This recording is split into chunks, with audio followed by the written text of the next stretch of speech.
पूजा, जिसकी अभी अभी शादी हुई है, आंखों में नई दुल्हन के हजार सपने सजाए ससुराल की दहलीज पार करती है। मगर शादी की पहली ही रात उसके साथ कुछ ऐसा होता है जो उसकी रूह तक हिला देता है। एक भयानक सच, जिसकी उसने कभी अपनी सबसे डरावनी कल्पनाओं में भी नहीं सोचा था।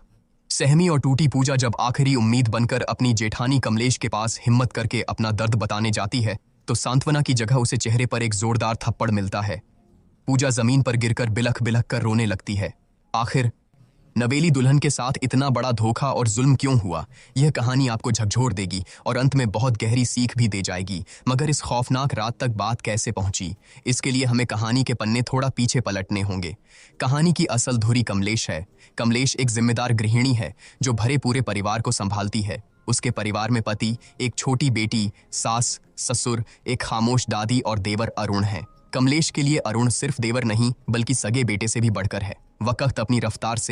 समय अपनी रफ्तार से आगे बढ़ता है। अब अरुण जवान हो गया है और पूरा परिवार उसके लिए रिश्ता देखने निकलता है। जिस लड़की को देखने सब जा रहे हैं उसका नाम पूजा है। इंग्लिश ऑनर्स में बीए कर चुकी पूजा अपनी बातों और आत्मविश्वास से सबका मन जीत लेती है। जब वह मीठी आवाज में एक अंग्रेजी गाना गाकर सुनाती है तो मानो पूरा परिवार उस पर फिदा हो जाता है। अरुण उसे देखते ही अपना दिल हार बैठता है, लेकिन पूरे कमरे में एक शख्स ऐसा था जिसके चेहरे पर खुशी की जगह उलझन थी। कमलेश को पूजा का मॉडर्न और बेबाक अंदाज बिल्कुल रास नहीं आता, लेकिन अरुण की खुशी, उसकी जिद के आगे कमलेश को झुकना ही पड़ता है। मन मारे ही सही, वह इस रिश्ते के लिए हामी भर देती है। उसी दिन चट मंगनी पट ब्याह की तरह धूमधाम से रिंग सेरेमनी हो जाती है। पूजा की उंगली में अरुण के नाम की अंगूठी सज जाती है, मगर किसी को नहीं पता था कि ये खुशियां बस एक रात की मेहमान हैं। अगली सुबह कमलेश अपनी सास के साथ ऑटो से कहीं जा रही होती है। अचानक रास्ते में उनकी नजर भारी भीड़ और शोर शराबे पर पड़ती है। कुछ लोग सड़कों पर विरोध कर रहे थे। तभी भीड़ के बीच कमलेश की नजर एक ऐसे चेहरे पर पड़ती है जिसे देखकर उसके पैरों तले जमीन खिसक जाती है। वह सबके सामने भड़कती है और हुक्म देती है कि ये सारी नौटंकी अभी बंद करो। गुस्से से तमतमाई कमलेश आगे बढ़ती है, पूजा का हाथ झटक कर पकड़ती है और उसकी उंगली से सगाई की अंगूठी बेरहमी से खींच लेती है। एक ही पल, एक ही झटके में उसने वो रिश्ता तोड़ दिया जो कल ही जुड़ा था। जब कमलेश ये तूफान लेकर घर लौटती है तो घर में हंगामा मच जाता है। कमलेश का पति उसे आईना दिखाकर कहता है कि जो रायता तुमने बिना सोचे समझे फैलाया है उसे अब तुम्हें ही समेटना होगा। बेचारा अरुण भी लाख मिन्नतें करता है समझाने की। वह कोशिश करता है कि पूजा की सोच गलत नहीं, मगर कमलेश अपने गुरूर में अंधी हो चुकी थी।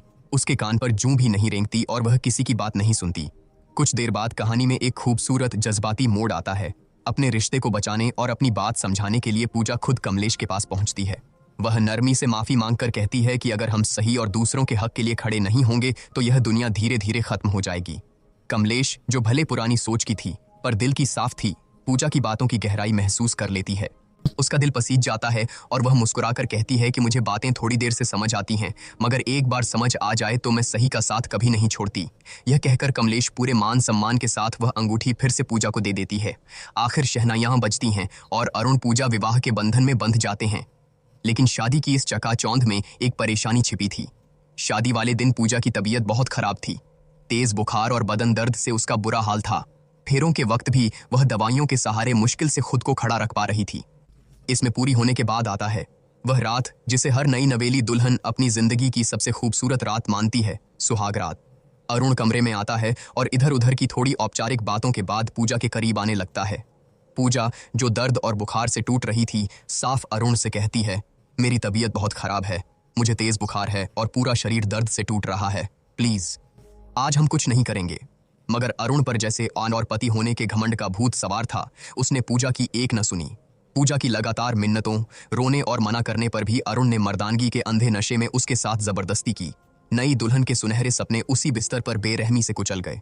सुबह की किरणें कमरे में आईं, मगर पूजा की दुनिया में हमेशा को अंधेरा छा गया। वह दर्द और सदमे से कराहते हुए बस रोती जा रही थी। अरुण उसे चुप कराने की कोशिश करता है जैसे कोई छोटी बात हो। वह बड़े हक से कहता है कि अरे, मैं तुम्हारा पति हूं, ये मेरा हक है। शादी के बाद तो ये सब होता ही है। यह सुनकर पूजा के भीतर का दर्द चीख बनकर फूट पड़ता है। वह बिलखते हुए अरुण की आंखों में देखती है और कहती है, हक तूने मेरा किया है। ये सुनते ही अरुण सन्न रह जाता है, मगर अपनी घिनौनी हरकत पर शर्मिंदा होने के बजाय उसकी मर्दानगी को ठेस लगती है। वह गुस्से में आपा खोकर कहता है कि अगर तुझे लगता है मैंने गलत किया है तो जा बाहर और चिल्ला चिल्ला कर सबको बता दे। यह कहकर वह बेरहमी से पूजा को कमरे से बाहर धकेल देता है। रोती कांपती पूजा बाहर आते ही आंगन में खड़ी कमलेश को देखती है। कमलेश घर की ओर पड़ोस की कुछ औरतों से बात कर रही थी। पूजा के कानों में कमलेश की बात पड़ती है कि औरतें जितना किसी बम के फटने से नहीं डरती, उतना अपनी इज्जत का तमाशा बनने से डरती हैं।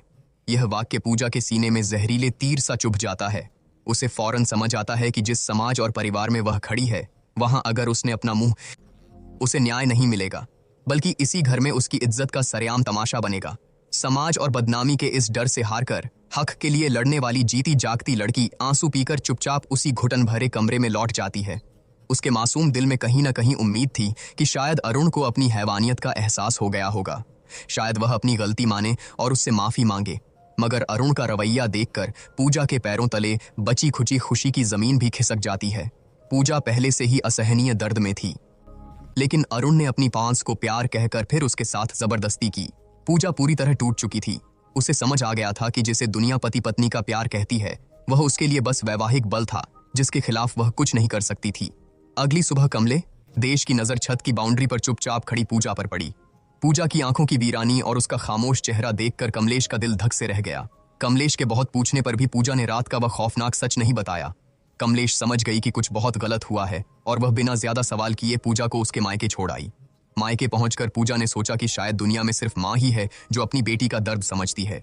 उसने अकेले में अपनी माँ को बीती रात की पूरी सच्चाई और अरुण की दरिंदगी के बारे में बता दिया, लेकिन माँ का जवाब अरुण की हैवानियत से भी ज्यादा खौफनाक था। माँ ने उसे सीने से लगाने के बजाय समझाकर कहा कि पति पत्नी के बीच ये सब होता ही है, शादी की है तो निभाना पड़ेगा, इसमें ना कहने की क्या बात थी, इसी से तो परिवार और वंश आगे बढ़ता है। अपनी माँ के मुंह से ये शब्द सुनकर पूजा सन्न रह गई। रही सही कसर माँ ने इमोशनल ब्लैकमेल से पूरी कर दी।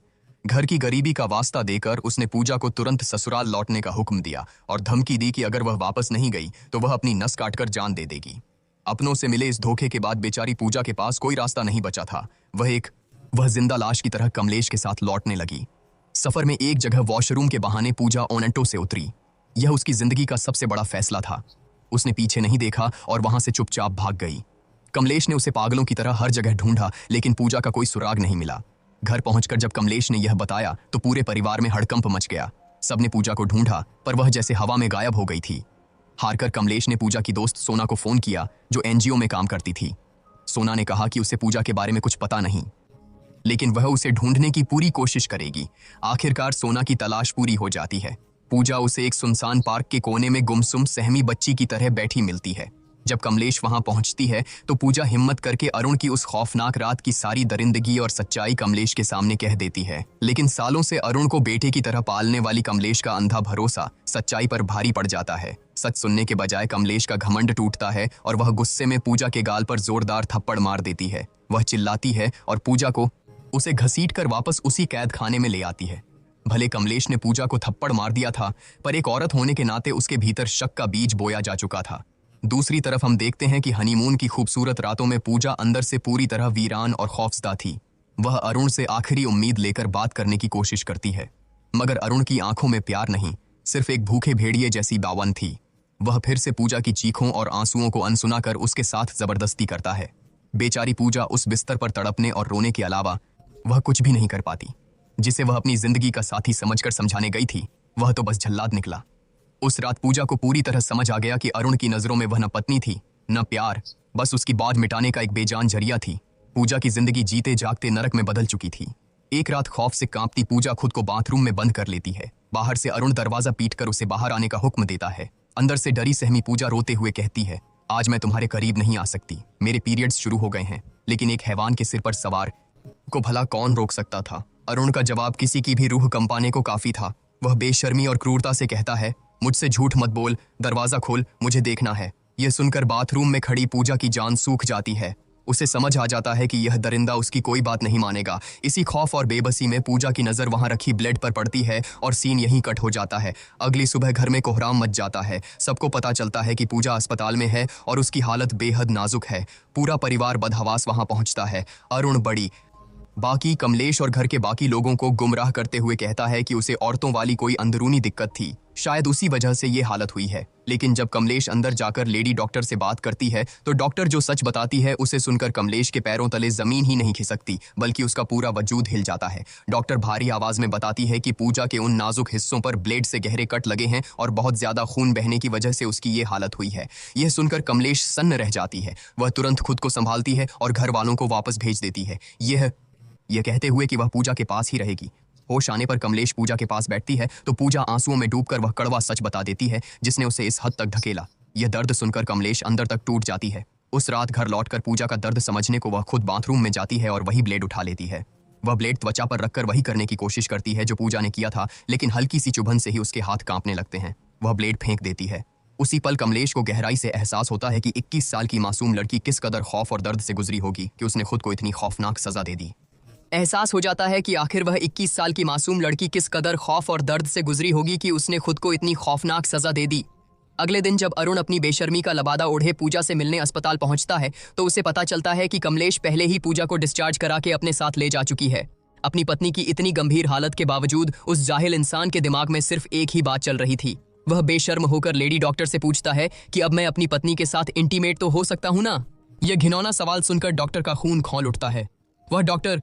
वह वो खौफनाक घाव देख चुकी थी और जानती थी कि इसके पीछे कौन है। वह अरुण पर बुरी तरह भड़क जाती है और पूरी ताकत से चिल्लाते हुए कहती है कि तू बहुत ही नीच और घिनौना इंसान है, तेरे जैसे जाहिलों को तो गोली मार देनी चाहिए। वह तुरंत सिक्योरिटी गार्ड्स को बुलाती है और अरुण को धक्के मारकर अस्पताल से बाहर फेंकवा देती है, ये चेतावनी देते हुए कि यह जानवर इंसान दोबारा मेरे अस्पताल के आसपास भी नहीं दिखना चाहिए। पूजा, जो अपनी आंखों में शादी और एक नए जीवन के 1000 सुनहरे सपने लेकर इस घर में आई थी, आज उसकी जिंदगी एक ऐसे भयानक नर्क में तब्दील हो चुकी है जहां उसका अपना पति ही उसका सबसे बड़ा गुनहगार बन गया। प्यार और हक के नाम पर पूजा ने जो झेला वह मौत से भी बदतर था। लेकिन अब जब पूजा मौत के मुंह से लौट आई है और उसे उसी कमलेश का साथ मिल गया है जो कल तक उसके खिलाफ थी, तो आगे क्या होगा? आपके हिसाब से पूजा को अब क्या कदम उठाना चाहिए? क्या उसे अरुण को माफ कर देना चाहिए या उसे ऐसी सजा देनी चाहिए जो मिसाल बन जाए? अपनी राय हमें कमेंट्स में जरूर बताइए। वीडियो लाइक करें और चैनल सब्सक्राइब करना न भूलिए ताकि पूजा की कहानी का अगला और सबसे हम हिस्सा आते ही आप तक पहुंच सके। मिलते हैं बहुत जल्द कहानी के अगले भाग में।